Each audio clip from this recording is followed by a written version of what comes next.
Olá, pessoal! Hoje nós vamos começar um novo estudo na nossa disciplina de técnica dietética. Nós iniciamos um estudo sobre massas. Na semana passada, nós finalizamos nosso estudo sobre carnes e agora iniciamos nesse novo tema. Então, nós vamos falar sobre a composição de massa de pães, sobre massas alimentícias, né? Ou popularmente conhecido como os famosos macarrões. Falaremos sobre massa de torta, pizza e polenta. Bom, pensando no início de tudo do nosso tema, né, massa, o que que é isso? Todo mundo fala massa, né? Todo mundo adora comer massa, mas o que que é isso? Então, quando a gente fala do termo massa, basicamente nós estamos falando de uma mistura de um determinado tipo de farinha com líquido que a gente utiliza para fazer pães, bolos ou outros alimentos, né? Então, não estamos falando especificamente sobre farinha de trigo, né? A farinha de trigo é uma das mais utilizadas hoje no mercado de alimentos, até nas cozinhas, mas podem ser outros tipos de farinhas. Essas massas geralmente são cozidas no forno ou são fritas, como exemplo das panquecas, dos crepes, ou são submetidas à cocção com água, como as massas alimentícias ou os famosos macarrões. Bom, então, quando a gente fala de massa, nós precisamos conhecer quais são os ingredientes base da formação dessas massas, né? Então, como eu falei, nós não só utilizamos o trigo é o mais conhecido, o mais utilizado, pensando em questão de custo, é o mais indicado, mas não é o único, né? Então, para a gente formar essa mistura de uma base, né, de um ingrediente base com um líquido e ter a formação de uma massa, nós temos outras possibilidades para além do trigo. O trigo, como vocês podem ver aí, é o nosso ingrediente principal, né? Nós podemos utilizar a farinha de trigo branca ou a farinha de trigo integral, mas também podemos utilizar sêmola de trigo, que já já eu vou explicar para vocês o que, que é isso e qual é a diferença.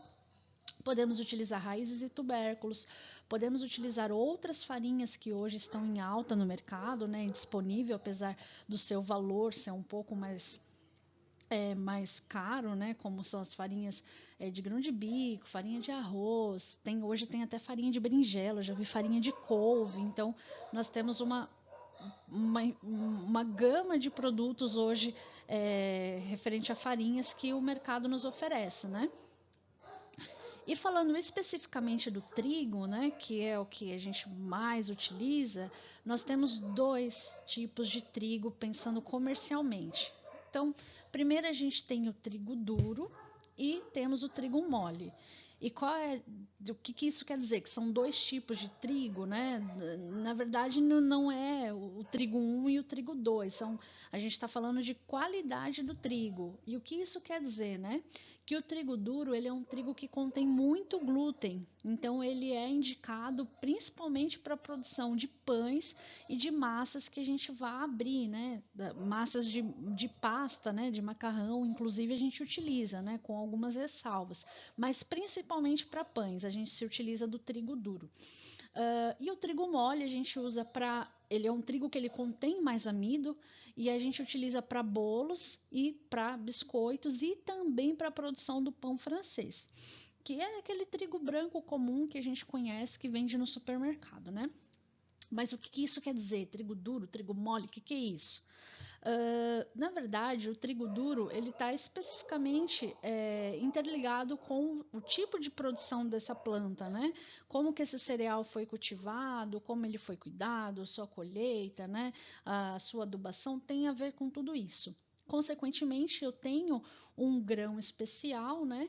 E que inclusive ele tem uma qualidade especial que quando ele passar pelo processo de moagem, ele não vai quebrar a sua parte interna, né? Ele não vai se desfazer. Com isso, ele não perde proteína, ele fica com um trigo de melhor qualidade. Já o trigo mole, que tem uma série de fatores também que vai fazer que ele tenha essa característica de trigo mole, né? Ele é um trigo que quando ele passar pelo processo de moagem, ele vai se quebrar. Então vai quebrar a sua cadeia estrutural, principalmente do endosperma, e aí ele vai soltar os seus amidos, né? As suas cadeias de proteína também vão se quebrar, e aí ele não tem uma estrutura tão firme quanto a do trigo duro. por isso que a gente acaba utilizando só para fazer bolos e biscoitos, né? Como eu falei, se a gente pensar o que é o trigo mole, é esse trigo que a gente encontra no mercado para vender, que custa R$ 1,50 o quilo, né? Se a gente vai falar de um trigo de uma qualidade superior, vai custar muito mais. Então, essa basicamente é a diferença entre trigo mole e trigo duro. Bom, e então, conhecendo os ingredientes base, né, como eu falei para vocês, que a gente pode sim se utilizar da farinha de trigo, podemos utilizar de outros tipos de farinha, a gente vai conhecer qual é a composição dos diferentes tipos de massa, né? Então, a gente começa falando com a massa de pão, né? O pão nosso de cada dia, aquele pãozinho que todo mundo adora.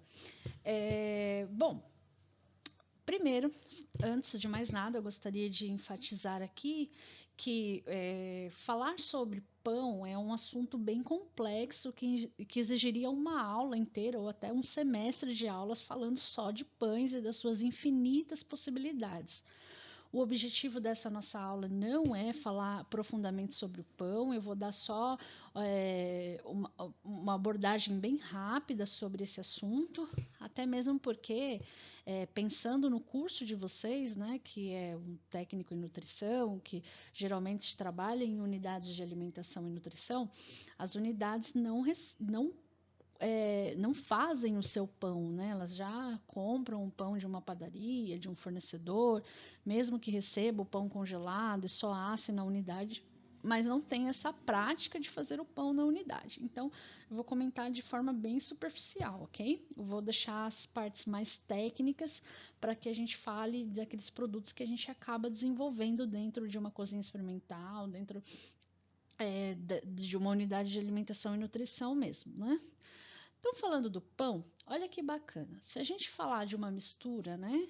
Então, só voltando. Então, massa é a mistura de uma farinha com um líquido que eu obtenho lá, uma estrutura massa, né? E alguns outros ingredientes.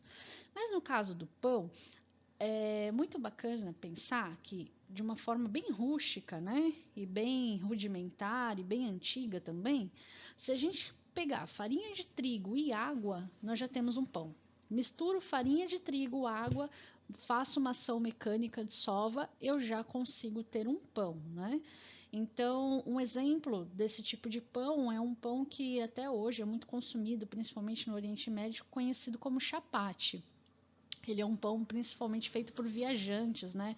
Em meio ao deserto. Então, eu pego farinha, água, misturo, amasso, coloco numa fogueira ou numa pedra. O calor vai fazer. A massa tem que ficar bem fina, né? O calor vai fazer com que ele crie bolhas, né, de ar. E aí a gente acaba assando ele como se estivesse fazendo uma panqueca. Passa de um lado, vamos pensar numa frigideira, passa do lado da frigideira, passa do outro lado da frigideira e pronto, a gente já tem ali um pão, né? Mas isso, como eu falei, é bem rudimentar, né? Hoje a gente tem uma infinidade de possibilidades de produção de pães dentro dessa arte, né? É, e a história da panificação e da produção de pães já evoluiu bastante, então a gente tem aí várias e várias e várias possibilidades. Então, como que se subdivide, né? Se eu estou falando que farinha de trigo e água já tem um pão, se eu acrescento mais ingredientes, o que isso quer dizer? Então, nós temos alguns ingredientes base, né? Que aí é a farinha de trigo, a água, o sal e o fermento, que com isso eu já consigo fazer tranquilamente um pão salgado delicioso, parecido com o pão francês. Então, a gente já tem uma possibilidade aí. Se eu quero ter um pão mais rico, né? Se eu quero ter um pão mais incrementado, então a gente chama esses ingredientes de ingredientes enriquecedores, que são os ovos, o açúcar, a gordura, o leite e os melhoradores. O que é isso? O que são esses melhoradores? Na verdade, esses melhoradores, eles são ingredientes químicos que acrescentamos à massa do pão para melhorar a sua estrutura. O que é isso? Lembra que eu falei para vocês que existe o grão duro e o grão mole? Então, o grão duro, até pelo fato dele ter uma alta densidade de proteína, né, uma grande quantidade de proteína na sua composição, e a partir disso a gente tem um trigo mais forte, né? Ele é o ideal para fazer pão. Lembra que eu falei para vocês que a gente acaba, né, hoje a indústria acaba se utilizando do trigo mole para fazer o pão? Então, se o trigo mole ele não tem a mesma quantidade de proteína que o trigo duro, como é que eu desenvolvo uma boa cadeia, né, uma boa rede de glúten dentro do meu pão se eu preciso de um valor alto de proteína? Então é aí que entra o papel desses melhoradores, né? Eles vão ajudar nessa estruturação que, na verdade, deveria vir de um trigo de qualidade, como a gente acaba utilizando um trigo mais comum, né? Comercialmente comum. Então a gente acaba tendo que acrescentar alguns ingredientes até químicos para ajudar na estruturação dos nossos pães. Isso é o que acontece em ampla escala na fabricação de pão francês, por exemplo, ok? Bom, fora esses ingredientes enriquecedores, nós temos mais alguns ingredientes que nós podemos aí, que também entrariam como ingredientes enriquecedores, mas eu só subdividi em adicionais para facilitar o entendimento. Então, a gente pode se utilizar de tubérculos, outros tipos de farinha, podemos fazer um mix de farinhas, podemos utilizar cacau, né? Não é achocolatado, é cacau. Podemos utilizar sementes, hoje já tem até o mix de farinha sem glúten, enfim. Mas ok, pensando que para fazer um pão eu necessariamente preciso do glúten, eu preciso da proteína do trigo, né? Ou de outros cereais, não só o trigo, a cevada também tem, o centeio, mas principalmente do trigo, né? Que ele é uma cadeia completa, pensando assim. Eu preciso dessa proteína, eu preciso do desenvolvimento do glúten para ter a estrutura do meu pão. Então, se eu não tenho o glúten, eu preciso de algum outro ingrediente que faça um papel semelhante à estruturação que o glúten traz para uma massa de pão. Pensando nisso, quando a gente fala de fazer um pão sem glúten, a gente precisa pensar em outras alternativas para substituir esse componente, né? Então, só a título de curiosidade. Como eu falei, se a gente fosse falar de pão, a gente ficaria uma aula inteira falando só de pão. E pensando comercialmente, pensando até na produção, em técnica dietética, nós podemos ter uma variedade de pães e eles podem ser recheados ou não, ok? Então aqui a gente fecha nossa primeira conversa, que é sobre a formação de massas para pães. O que é o mais importante da gente entender dessa conversa é o tipo de ingrediente que a gente vai utilizar, né? O tipo de farinha, principalmente, e o que são ingredientes base e o que são ingredientes enriquecedores. Bom, e aí pensando ainda um pouquinho no pão, né? Só para pensar na estruturação da massa. Então a gente precisa de farinha de trigo, mais água, mais ação mecânica para fazer o desenvolvimento do glúten, dessa rede elástica que vai ajudar na expansão do meu pão, no crescimento do meu pão, né? Então, essa ação mecânica ela pode ser manual, né? A famosa sova, ou ela pode ser mecânica no sentido de utilizar algum equipamento, batedores, batedeiras, enfim, né? E aí fica uma pergunta para a gente conversar ao decorrer dessa aula, né? Devemos desenvolver o glúten em todas as massas? Será? Vamos descobrir mais para frente. Bom, agora a gente entra no nosso segundo tema, que são as massas alimentícias, né? Ou popularmente conhecida como massas para macarrão. Então, nós temos aí uma definição da Anvisa que diz o que são massas alimentícias, né? E a primeira definição que ela diz é que são massas não fermentadas. Então, se eu pensar num bolo, se eu pensar num pão, são massas fermentadas. Massa para macarrão não é fermentada, né? Então, depois eu até disponibilizo para vocês essa definição da Anvisa, ok? Mas só para a gente começar a falar sobre as massas alimentícias. Qual é a composição base dessas massas, né? Então a gente precisa de farinha de trigo ou sêmola de trigo mais um líquido. Então aí a gente já consegue desenvolver uma massa de macarrão a partir de farinha de trigo ou sêmola de trigo. Quais são as características básicas? Como está aí para vocês, são de alto valor calórico, de baixo custo, e elas podem ser produzidas com farinhas integrais ou refinadas. Podem ser produzidas também com um mix de farinhas ou com outros tipos de farinha, ok? Bom, pensando na classificação das massas alimentícias, como que elas são classificadas comercialmente, né?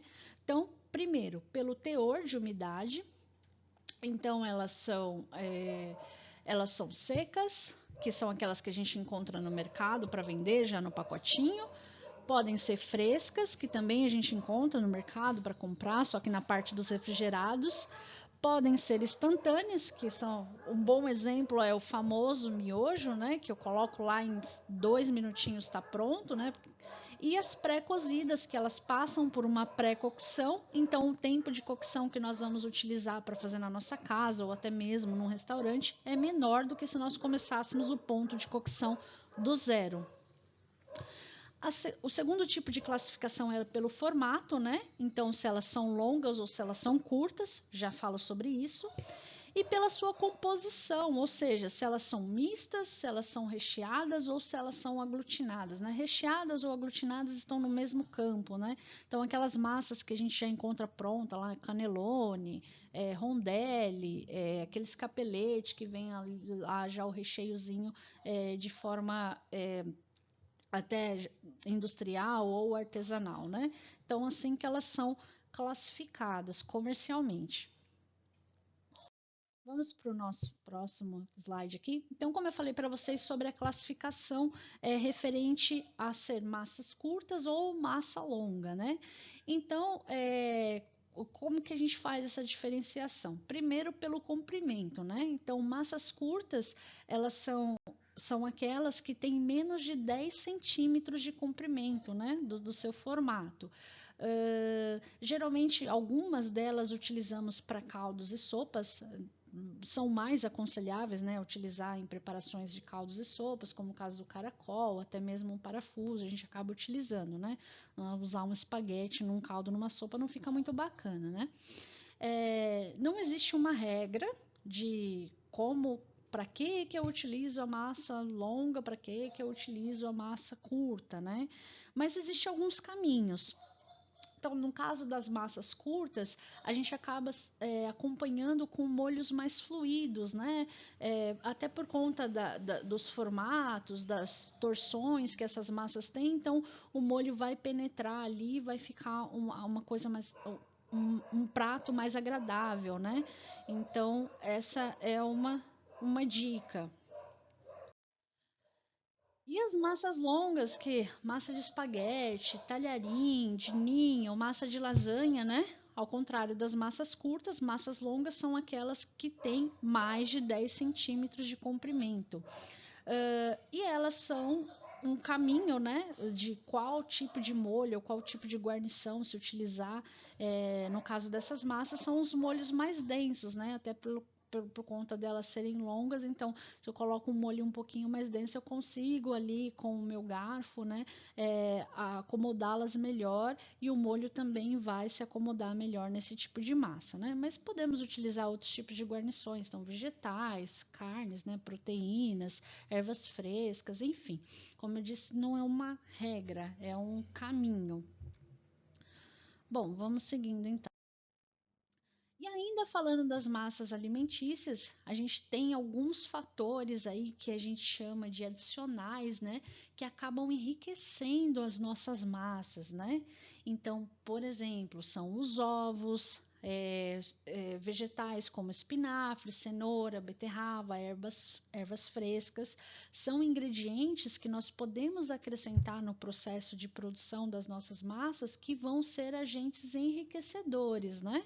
No caso dos ovos, a gente vai agregar cor e também nutrientes, espinafre, cenoura, beterraba, a mesma coisa. As ervas a gente vai ter um toque mais especial, então são ingredientes enriquecedores. E nós também podemos aí utilizar das farinhas mistas, né? Então, utilizar a farinha de trigo com mais algum outro tipo de farinha. Então, pensando na parte gastronômica, assim, tem muitos restaurantes que fazem massa e acrescentam cacau na composição da massa. Então, tem uma parcela de farinha de trigo, uma quantidade de cacau. Acrescento na massa E aí a gente tem uma massa com uma composição a mais, que é o cacau, né? E aí eu coloquei para vocês um exemplo também dessa massa aqui, ó.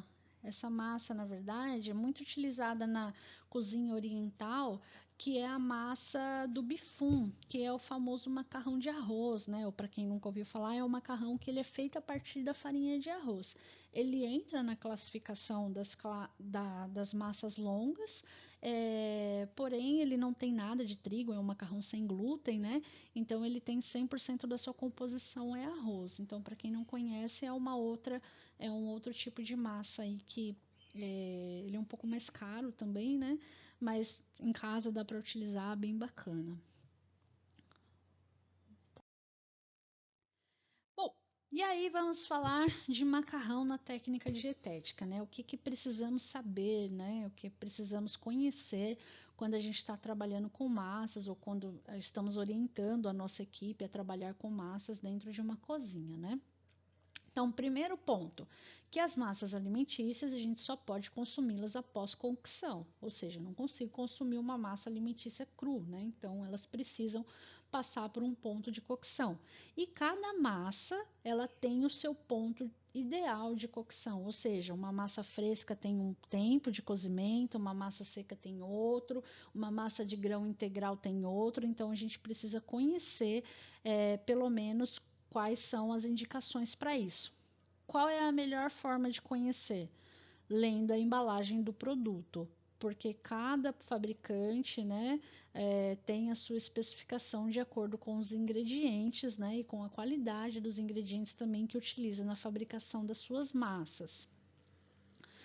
Bom, de acompanhamentos, o que podemos utilizar, né? Nada de tão além daquilo que já utilizamos na nossa casa, né? Então a gente pode utilizar molhos, pode utilizar queijos, o parmesão é o mais conhecido, mas podemos utilizar outros tipos de queijo de acompanhamento, podemos utilizar um ragu de vegetais, podemos utilizar vegetais salteados ou assados junto, podemos utilizar ervas frescas, podemos utilizar um molho à base de proteínas também, enfim, temos aí várias possibilidades.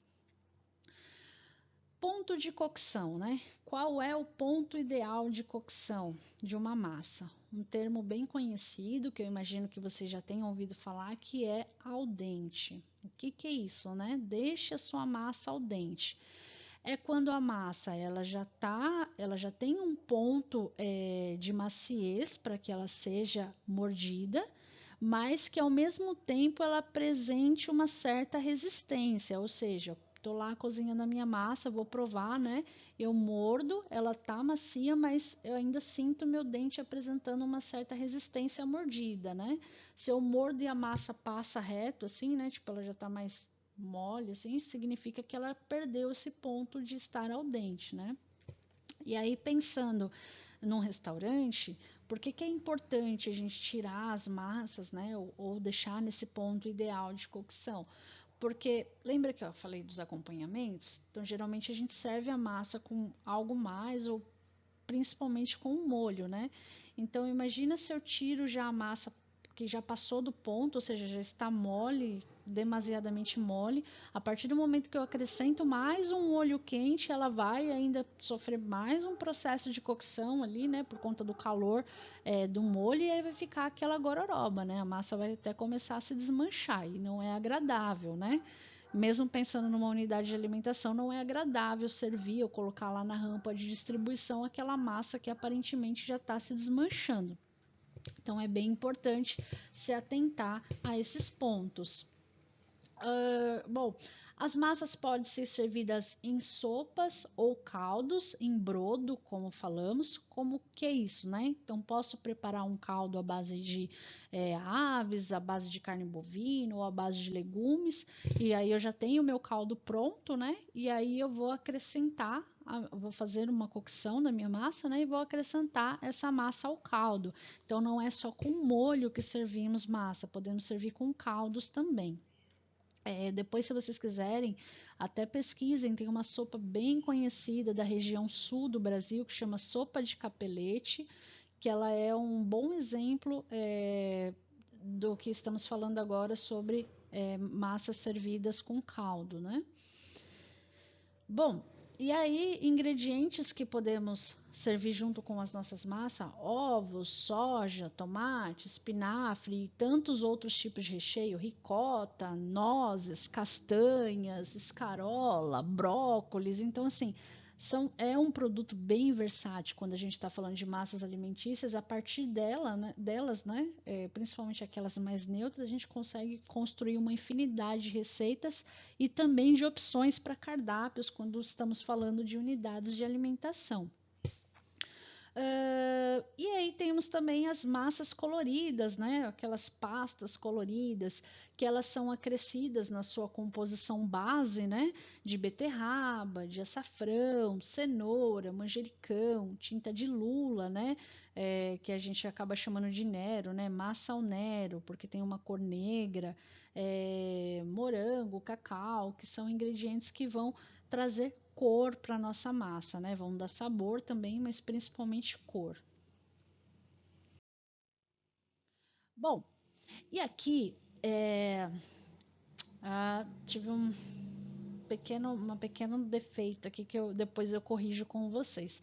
Tô vendo aqui que a minha câmera ficou bem em cima do desenho do nosso grão de trigo, mas eu vou enviar esse material para vocês em PDF e aí vocês vão conseguir acompanhar. Mas falando de massas alimentícias, eu coloquei aí para vocês 3 exemplos. Então, nós temos aqui o primeiro exemplo, que está esse daqui, ó, que é a sêmola de trigo. Geralmente a gente chama sêmola de trigo duro ou semolina, né? A sêmola de trigo, pensando em qualidade, né? Ela é o mais aconselhável para se fazer pasta, para se fazer massa de macarrão. Pode ser sêmola de trigo, pode ser mista também. Podemos utilizar sêmola de trigo, podemos utilizar farinha de trigo. Podemos utilizar a sêmola e podemos utilizar a farinha de trigo também. Mas podemos utilizar só a sêmola de trigo. O que acontece, né? Por que, pensando em qualidade, fazer um macarrão com a sêmola de trigo é o mais indicado? Porque a sêmola de trigo, ela é a parte mais nobre do trigo, ou seja, vocês não vão conseguir ver a imagem inteira, mas depois vocês olhem no material de você. Essa partezinha aqui do trigo, deixa eu pegar aqui, fazer um desenho aqui para vocês. Essa parte aqui, ó, do núcleo do nosso grão de trigo, né? Então, ele tem uma coloração mais amarelada e é uma parte bastante nobre, né? Então, faz a moagem da sêmola de trigo, tem bastante proteína também, e ele fica um grão mais grossinho, né? E aí, para fazermos macarrão com esse tipo de farinha aqui, né? Com a sêmola de trigo, é o mais indicado. Por conta da sua quantidade de proteína e a gente vai ter uma massa, né, mais resistente até o ponto de cocção, a mordida, a gente vai ter uma massa mais amarelada, é uma massa mais rica, né, uma massa mais refinada, que é o que os italianos fazem, né, sêmola de trigo. Essa farinha aqui, ó, essa farinha de trigo refinada, que é a que a gente encontra no mercado, ela não é muito bacana para fazer macarrão ou fazer uma pasta, porque lembra que eu comentei que ela é uma farinha de trigo mole, geralmente, né? Então, ela tem baixa quantidade de proteína, ou seja, quando a gente faz uma massa a partir dela, a gente vai ter uma massa mais mole, menos resistente à cocção, então a gente vai ter uma massa de menor qualidade. A farinha de trigo integral, que é essa daqui, ó, também é bastante aconselhável para fazer uma massa de macarrão, né? E qual é a diferença da sêmola de trigo para farinha de trigo integral, né? Só para a gente deixar bem claro. Enquanto a sêmola de trigo ela tá aqui, ó, do meio do endosperma, né, da farinha de trigo, do grão de trigo, a farinha de trigo integral ela é feita com o grão integral, inclusive com a casca, certo? Também é aconselhável para fazer para a gente fazer massa, ok? Mas quando a gente faz a partir da farinha de trigo integral, pelo fato dele ser moído com a casca, então vai ter uma coloração mais marrom, né? Mais bege marrom. Já quando a gente faz da sêmola de trigo, a gente vai ter uma coloração mais amarelada, né? E o trigo integral também depende da qualidade do trigo que nós estamos utilizando, né? Mas aqui a sêmola de trigo, a gente está se utilizando de uma parte mais nobre. Então, por isso se utiliza bastante a sêmola do trigo para a produção, inclusive de pães mais refinados, né? E de massas também mais refinadas de melhor qualidade, certo? Vamos para o nosso próximo slide. Bom, e aqui tá uma indicação para vocês sobre tempo de cocção dos diferentes tipos de massa, né? Aqui é uma indicação, né, a partir de vários estudos já realizados, ok? Mas como eu disse, a melhor indicação de qual tempo de cocção para determinado tipo de massa é ler a recomendação do fabricante. Então, toda a embalagem vem lá qual o tempo de cocção daquela massa que você está utilizando. Se a gente compra essas massas mais tradicionais, por exemplo, Adria, Renata, Galo e etc., o tempo de cocção é 1. Por quê? São massas onde a gente se utiliza do trigo comum, né, que é de alta produção, né, produção em grande escala, acaba se utilizando do trigo comum, então são massas mais, a sua composição já é um pouco mais mole, então o tempo de cocção menor. Quando a gente compra uma massa de qualidade superior, né, que é feita com a sêmola de trigo ou até mesmo com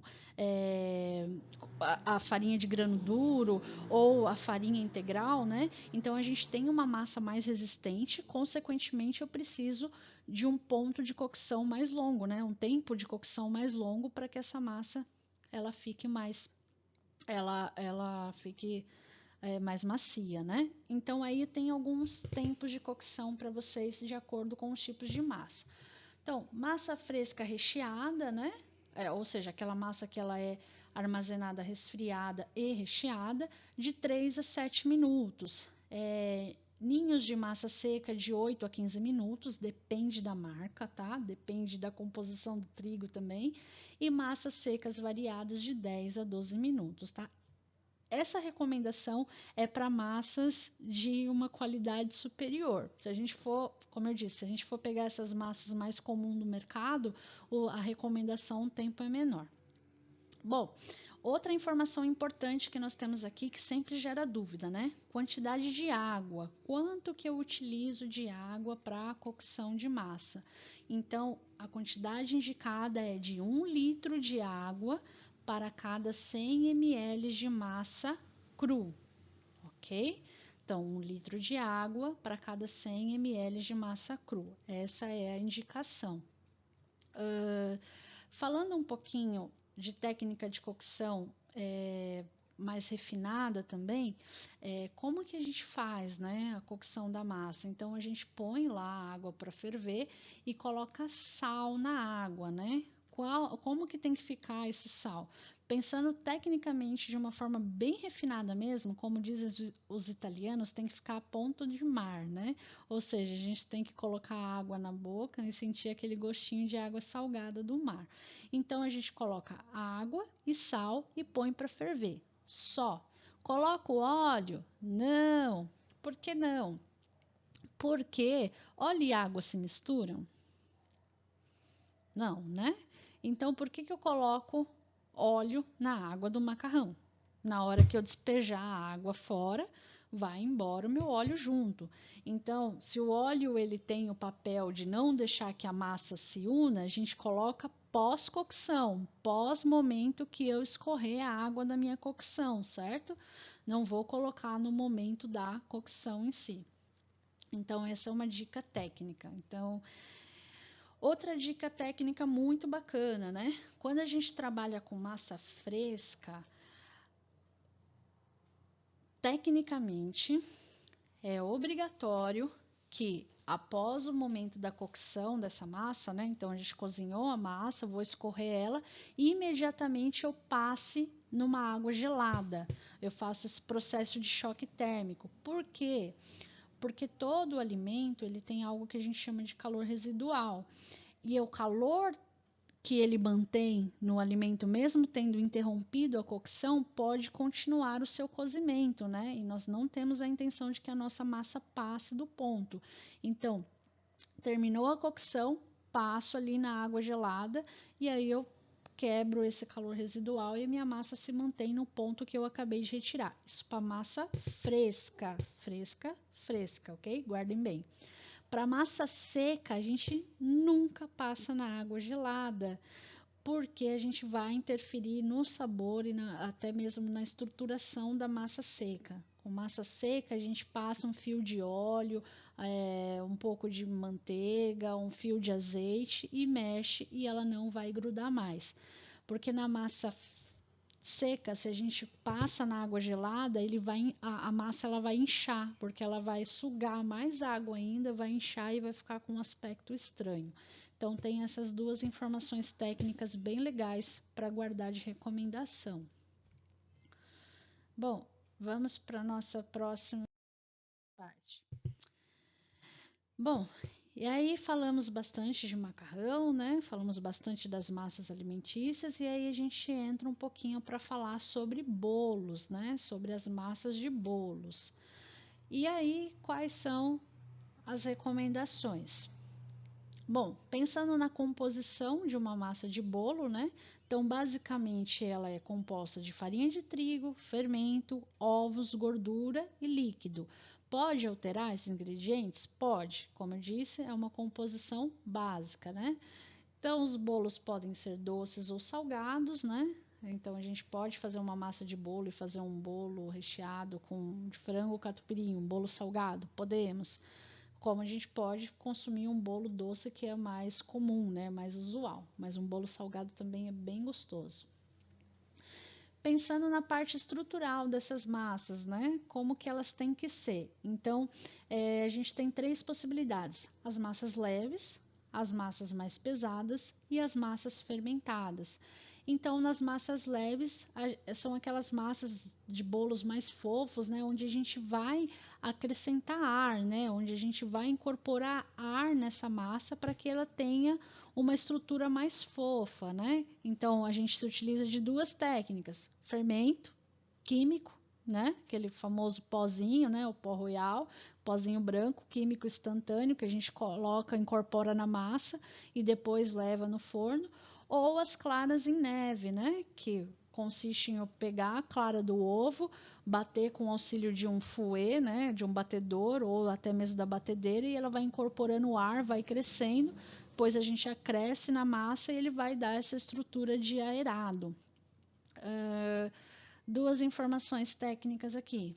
Fermento químico, a gente só utiliza na finalização do nosso preparo. Então, bati todos os ingredientes, fiz tudo que eu tinha a fazer, por último acrescento o fermento. Por quê? Como o próprio nome já diz, fermento químico instantâneo. Então, ele só vai começar a ter a sua ação, ele vai propagar, na verdade, a sua ação dentro do forno. Mas se a gente coloca ele muito antes na massa, o calor da ação mecânica da massa já vai começar a fazer com que ele queira exercer o seu papel de fermentação. E isso não é bom, porque daí a hora que ele for para o forno, essa fermentação já iniciou, então a fermentação que vai acontecer dentro do forno vai ser reduzida. Então é importante colocar o fermento só na finalização já da receita. Por último, sempre por último, o fermento químico, ok? As claras em neve também colocamos por último, né? Acrescentamos, quando a gente está fazendo um bolo, a gente acrescenta por último as claras em neve e de uma forma extremamente delicada, porque vamos pensar, eu tive todo o trabalho de construir as bolhas de ar na minha clara em neve, né?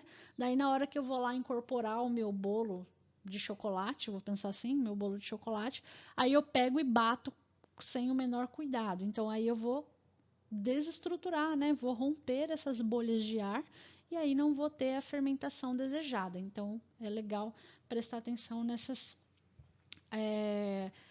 recomendações. E as massas pesadas é aquelas que a gente acrescenta gordura, né? Então, consequentemente, eu tenho um bolo um pouco mais pesado, né? Uma massa um pouco mais densa. Então, a gente acaba tendo que utilizar alguns outros tipos de técnica de fermentação para que ele não fique batumado, né? Então tem que tomar um cuidado. Um exemplo aí é o bolo de cenoura, que é uma massa que vai bastante gordura, então a gente tem que tomar um cuidado aí. E as massas fermentadas, que a gente utiliza diretamente o fermento em pó, né? Bom, vamos para o nosso próximo slide. Aí tem um exemplo para vocês da clara em neve. Eu imagino que todos já tenham ouvido falar, mas se não, a gente pode falar pessoalmente no nosso encontro online. E aí uma massa de bolo para deixar vocês com vontade de produzirem bolos em casa. Bom, vamos para a nossa próxima página. Bom, agora a gente vai falar sobre uma outra técnica a partir de utilização de massas, né? Que são as produções de torta. Assim como os bolos podem ser doces ou salgadas, né? As duas composições são muito bacanas, né? Tem várias possibilidades também. Qual é a composição básica de uma massa de torta? Farinha de trigo, líquido e gordura, e ovos também. Mas hoje em dia a gente já consegue muito bem produzir uma massa de torta sem ovos, né? Pensando naquelas massas de torta salgada. Mas nas massas de torta doce, por exemplo, a gente consegue muito bem fazer somente com farinha de trigo e gordura. Então, essa é uma composição base, não quer dizer que seja uma regra para todos. Então, dependendo do tipo de massa, a gente vai ter esses ingredientes e mais algum ingrediente ou alguma reestruturação dessa composição. Bom, então a gente tem alguns tipos de massa e começamos a falar sobre massa leve e massa úmida. Então, massa leve, farinha de trigo, ovos e mais fermento. Ela tem uma consistência mais fina do que a de bolo. A gente geralmente assa em formas rasas e corta em camadas para receber recheios, né? Ou seja, poderíamos dar o exemplo daquelas tortas que fazemos em casa, né? Ou mais conhecidas como as tortas de liquidificador. A massa úmida, ela tem uma consistência mais pesada, exatamente pelo fato dela ser acrescentado mais gordura, principalmente mais manteiga. Nessa próxima página tem para vocês vários exemplos de massa, né, e suas composições básicas. Então a gente tem a massa pastelão, ou conhecida como massa de empadão, né, que ela é feita basicamente de farinha de trigo e gordura. A gente tem a massa dura, que ela vai pouca gordura e ela é bem sovada, assada em fogo baixo e sem recheio, né? Então, uma massa mais rústica, vamos pensar assim. As massas quebradiças, ou tecnicamente conhecidas como pâté brisé, que ela vai gordura e ela tem uma característica mais espessa. As massas arenosas, ou conhecida tecnicamente como pâté sablé, que ela vai mais gordura comparada à quebradiça e ela tem uma consistência mais delicada. Por que ela é mais delicada? Exatamente porque ela vai mais gordura, então ela se quebra, se rompe mais facilmente, tem que trabalhar com ela com um pouco mais de cuidado. E a massa folhada, que ela vai muita gordura, né? Praticamente a mesma proporção entre gordura e farinha, e ela é dobrada diversas vezes para quando ela assar, ela fazer a expansão dessas camadas, né? Por isso das folhas. O que falar de importante aqui? Lembra que eu fiz uma pergunta lá no início, quando a gente estava falando de pão? Que eu falei assim, todas as massas são necessárias serem sovadas? E aí ficou uma pergunta no ar, né? Vou responder a pergunta aqui. Não. Por que não? Porque, como eu disse, algumas massas eu tenho total interesse que o meu glúten seja bem desenvolvido, bem sovado, bem mexido, para que ele cresça bastante. Já outras, nem um pouco, que é o caso das massas de torta. Principalmente dessa massa que a gente chama de massa para empadão, né? Que é a massa pastelão, ou as massas quebradiças, ou as massas arenosas, ou as massas para quiche, que é o pâté brisé, por exemplo, nós não temos o menor interesse que o glúten desenvolva. Por quê? Porque senão a gente vai ter uma massa elástica e na hora que a gente vai abrir essa massa, ela começa a encolher. Então, esses tipos de massa, por exemplo, principalmente as quebradiças, a arenosa, a massa pastelão, a massa dura também, a gente não sova, a gente mexe delicadamente, principalmente com a ponta dos dedos. No caso da quebradiça e da arenosa, que a gente trabalha com a gordura é manteiga, né? A gente trabalha com a manteiga gelada para que a massa não aqueça e não comece o desenvolvimento do glúten. E a gente mexe com a ponta dos dedos, porque eu não tenho interesse nesse momento que haja o desenvolvimento do glúten. E especificamente para esses tipos de massa é interessante que a gente utilize o trigo mole. Por quê? Porque eu também não tenho interesse em uma grande quantidade de proteína para que a minha massa não fique extremamente dura, ok? Então, respondida a nossa pergunta lá do início. Vamos para a nossa próxima página. E aí, vamos falar de uma coisa muito gostosa que eu tenho certeza que todo mundo gosta, que todo mundo adora, que é a massa de pizza. Sonho, acho que raramente a gente ouve uma pessoa falar, não gosto de pizza, né? Então, como acho que todos sabemos, a pizza é de origem italiana, né? A composição da massa da pizza, como tá aí para vocês, farinha de trigo, água, sal e fermento. Nesse caso, a gente tem interesse de um trigo intermediário, de intermediário para duro. Temos o interesse do desenvolvimento do glúten, porque a gente quer que ela fique um pouco, que ela cresça um pouquinho, né? Não tanto quanto um pão, mas que ela cresça um pouco. E quais são as características, né? Aqui no Brasil a gente gosta de massa com muito recheio, com todos os recheios possíveis e imagináveis, com bacon, brócolis, requeijão, frango, mussarela e cheddar e calabresa e ovo. Ok, isso é coisa de brasileiro, tá? Os italianos geralmente gostam de uma massa um pouco mais fina, com bastante molho de tomate, umas folhas de manjericão, pedaços de queijo e muito azeite. Essa é a característica da massa italiana, tá? Então, como tá aí para vocês, a gente pode colocar, elas podem ser acrescidas de queijo, orégano, regada com azeite de oliva, outras ervas frescas, mas acho que como vocês bem conhecem, aqui no Brasil a gente utiliza de uma infinidade de possibilidades de recheios para pizza, né? Então nós temos coberturas variadas, aqui a gente tem até a pizza fechada, que é a pizza calzone, né? Tem a massa, aí ela é recheada de um lado do disco de pizza. Imagina o disco de pizza, ela é recheada de um lado e depois fecha, né? E fica parecendo um pastelzão assim, assado. A gente tem pizza doce, bordas recheadas, como eu falei, isso é muito brasileiro. Bom, e temos também massas para panqueca, né? Composição base: farinha de trigo, ovos, leite ou outro líquido, não necessariamente leite, dá para fazer com água também. Mas basicamente é isso que vai numa massa de panqueca. Característica importante da massa de panqueca é que elas são massas semilíquidas, né? No caso das panquecas, né, massa de panqueca ou de crepe, a gente também utiliza o trigo mole. Não, aqui não vai fazer muita diferença eu ter uma quantidade grande ou não de proteína.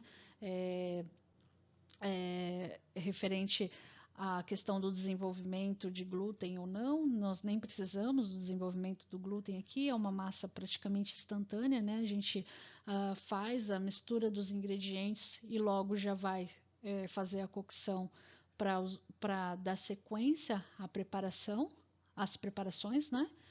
Então, elas podem ser aquecidas ou fritas, recheadas com uma diversa gama de possibilidades de recheios, né? Queijo, presunto, brócolis, ricota com nozes, espinafre, calabresa, carne moída, frango desfiado, enfim, asas para a imaginação quando a gente pensa nas possibilidades de recheios para panquecas, né?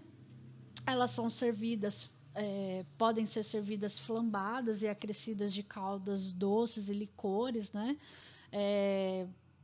Um prato bem clássico da cozinha francesa que se parece com uma massa de panqueca, né, com esse tipo de composição que a gente acabou de falar, é o crepe Suzette, que é só uma massa bem fina, acompanhada de uma calda de laranja com um licor específico. Ela pode ser servida como entrada ou como um prato principal. Então, quando a gente está trabalhando com esse tipo de preparação dentro de um restaurante, dentro de uma unidade de alimentação, que seja uma entrada, então a gente serve uma porção menor. Se é um prato principal, uma porção maior, ok? E por último, e não menos importante, a polenta, né? Massa de polenta. Lembra que lá no início da nossa aula eu falei que nós não tínhamos só o trigo, né? Como ingrediente principal de se fazer massas, né? Então a gente tem aí o milho também, que é um cereal muito bacana e bem versátil. Do milho também a gente tem as massas de cuscuz, né? Que eu nem vou comentar tanto porque não é tão cultural a gente comer cuscuz como se come no Nordeste, mas a gente pode falar num outro momento. E basicamente, né, a composição da feitura de uma polenta é o fubá ou a farinha de milho, mais água e mais sal. Como que acontece essa técnica? A gente põe a nossa água para ferver com temperos, né? Pode ser alho, sal, algum tipo de erva que a gente queira colocar. Deixa essa água ferver e depois vai acrescentando aos poucos a farinha de milho ou fubá, sempre mexendo para não empelotar, né? Então, o que é legal falar da polenta é em relação à consistência, né? Então, se eu quero uma consistência de uma polenta mole, então coloco uma quantidade menor de farinha de milho ou do fubá. Se eu quero uma polenta no ponto de corte, então eu vou acrescentar mais farinha para que o amido faça o processo de gelatinização e o líquido seja absorvido pelas partículas de amido e eu vou ter uma consistência dura, né? Aí a partir disso a gente deixa gelar, geralmente faz de um dia para o outro, faz a polenta bem dura num dia antes, deixa ela gelar, né? No outro dia a gente faz uma fritura por imersão, né? E aí, como eu coloquei também, a gente pode se utilizar de acompanhamentos, como cozido de carne, linguiça, ou frango, ou um ragu, que é uma cocção mais lenta, né, em que a carne fica bem macia, quase desfiada, para servir com uma polenta mole, né, por cima um ragu ali de carne, fica bem saboroso, certo?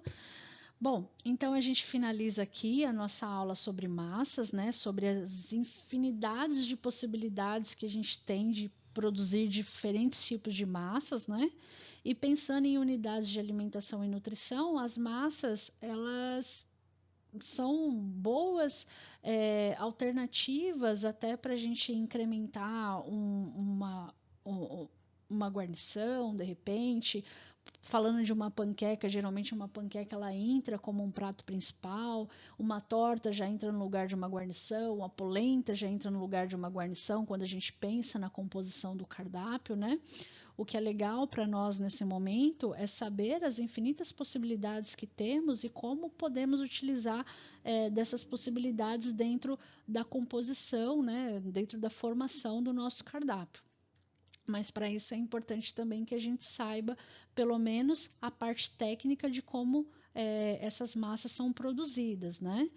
Principalmente das massas alimentícias, né? Ou dos famosos macarrões, como eu já falei, porque é um tipo de alimento que a gente se utiliza bastante em unidades de alimentação e nutrição, como guarnição, como acompanhamento, muitas vezes até como prato principal, dependendo da ocasião, né? Então é importante dominar as técnicas, é importante entender os procedimentos, é importante entender a implantação, né, e a utilização de determinados tipos de técnicas para diferentes tipos de preparações. Então, aqui nós finalizamos a nossa parte teórica sobre massas e falaremos mais a partir de estudos dirigidos e a partir do nosso encontro online também.